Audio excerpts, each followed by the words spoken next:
I bring great news. Finally, we've got a week that's a lot easier than the past month has been, which led up to the crescendo of the eclipse and all sorts of cosmic skullduggery last week. This week, we have Mercury going direct and a lovely little sextile between Venus and Chiron to help heal our wounded heart. And also, we have a Sun and Neptune little loveliness, which is going to make everybody a lot more empathetic, thank goodness. Here's your weekly astrology.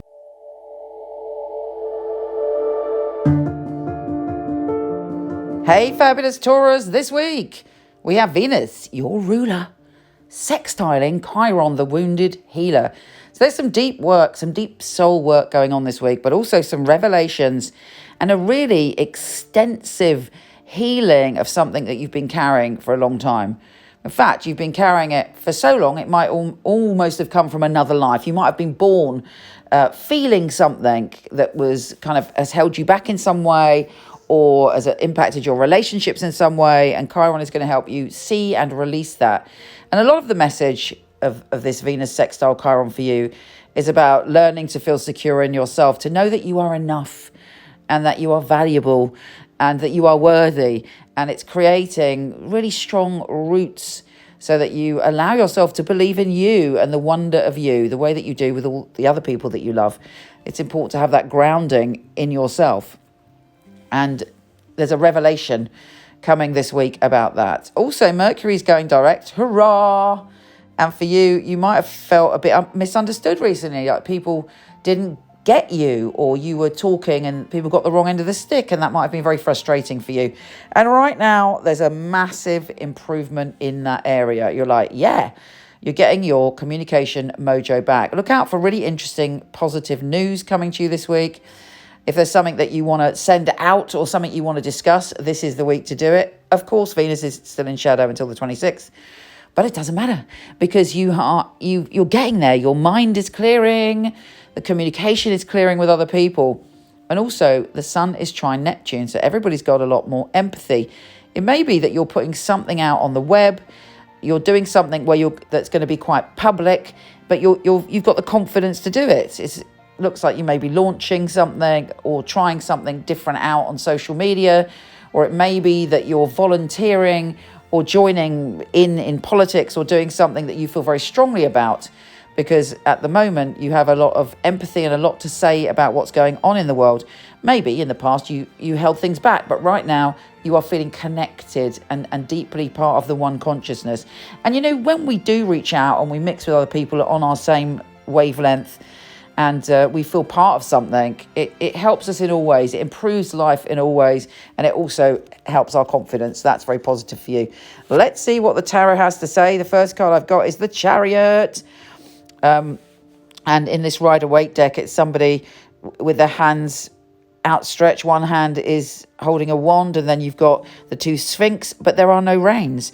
The reins and the petrol and the engine of the Chariot is what you put into it. It's your thoughts and your beliefs. So be really careful about your thoughts and your beliefs this week. But there's likely to be a big burst of energy forward. Also, you've got the Empress, which is, sitting by the Empress in the Rider-Waite is a big shield with Venus on, which is your ruler, of course. So there's this sense of you coming back into your power. You're feeling relaxed. You're feeling sensual. You're feeling creative. And you're feeling secure in yourself, because the Empress is one thing, she's secure. It may be that there's somebody coming towards you, the Knight of Swords, who's got a difficult vibe, or you're confused about your communication with them and what it means. I've then got the Five of Wands. So you're like, what's going on? Other people are observing what's going on, and you are very protected at the moment, the Ten of Pentacles, and it will come to a head. And if this situation is to do with money or something that's owed to you, the final card is the Six of Pentacles. It's likely that situation will resolve in your favour. Yeah, baby. Anyway, a much easier week. Wonderful, Taurus. Don't forget, come visit my oh my goodness, I can't get my words out today. But that's because I'm recording this when Mercury is still retrograde. Come and visit me on Instagram. So much love to you.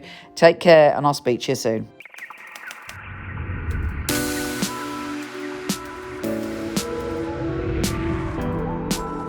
Hi, gorgeous. Before you go, check out my new film on my fabulous psychics. A lot of people ask me for readings. I don't do them anymore, but for over 20 years, I've had an award-winning team of psychics that I truly hand-pick. So check out the film, let me know what you think. The purpose of a reading, I feel, is very much to inspire people and to empower people. It's about hope. It's about guidance. Using a phone or being with you, it will be the same because the matter is spiritual. It's very important for me that the client feels spirit with them. So it was a psychic reading. I don't remember the readings right after because it's not myself giving that, it's actually coming from spirit. And it is a bit like a three-way conversation. I've got the person on the phone, I've got me, and I've got another voice that's telling me things. I even shock myself, things that I come up with, and I think, how did I get that? I'm channeling messages only for one purpose, to help people. It's been able to help somebody have a map back to where they've got lost from. My priority is to connect to your truth and have the best life that you can have. I think in my readings people feel a sense of a safe space where they can really be themselves, let go. You need a feeling of being understood because reading should be empowering. I will make sure when the reading is finished that you're happy with everything. I couldn't do anything else. It's part of who I am. It's what I came here for, obviously. And when they come back and tell you they've got their dream job or the love of their life, that really makes me feel like I'm valued. I love to hear a sigh of relief. A lot of weight has been lifted off their shoulders. We have the answers that we are looking for within ourselves. I know I have the tools to help you. Everything begins and ends with you.